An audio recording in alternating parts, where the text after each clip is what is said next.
What's up, ADHD crew? Today I want to talk about something that I think is not really widely recognized as an ADHD trait, and that is black and white thinking.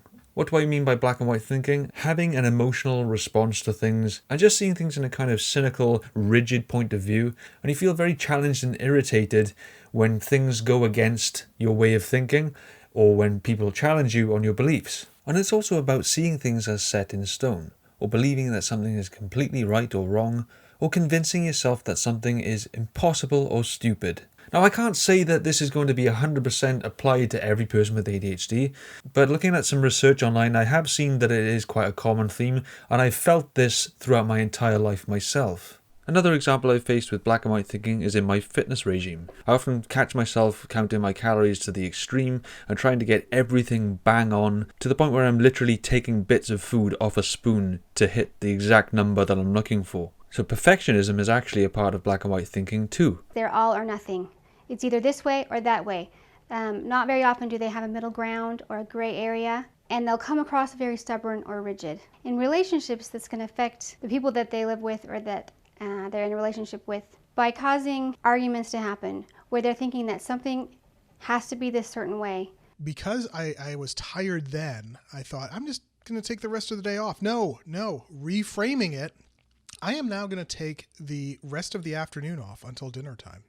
And then when I get back from dinner, I'll evaluate. Do I feel like doing a few extra things in my to-do list? So with black and white thinking, it's kind of like an internally hyperactive trait. And my theory of why this happens is because ADHD causes dysregulation of self-control, and that includes emotional control. So for example, if you have an idea about something, you tend to get very passionate and hyper-focused on it, and you wholeheartedly believe in that thing. And from my experience, I've felt this way, especially in my younger days, where I felt like my opinion on something was the correct way to go about things and everyone else was wrong. So I'd feel very intolerant of other people and very irritated by things not going my way. So I'm putting my hands up here and saying, you know what, I'm not always a perfect person. I can be a bit of an when I want to be. Although I'm getting a lot better at it these days because I'm mindful and I'm aware that things aren't always as they seem and that life is actually quite grey. It's not as black and white as we think it is. Life is very mysterious and we don't have full control, and everyone is very different and all ideas are very subjective.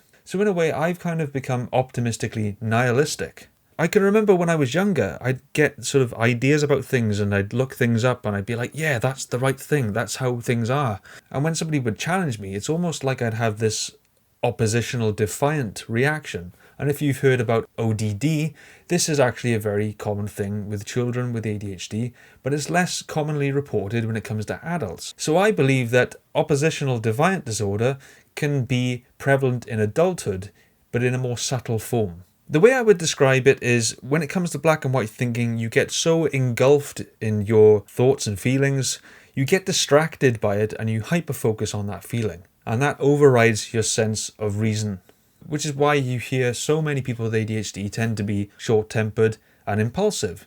It all boils down to emotional regulation. And so I'd go to the moon and back to defend my thoughts and opinions. I'd become defensive, I'd sulk, I'd become passive-aggressive, I'd shut people out. And if you've seen my video about ADHD and why it causes immaturity in a lot of people, go and check it out because it'll explain a lot. And nowadays all I do is just live my own life, try to make myself as happy as I can, and I just roll with the punches.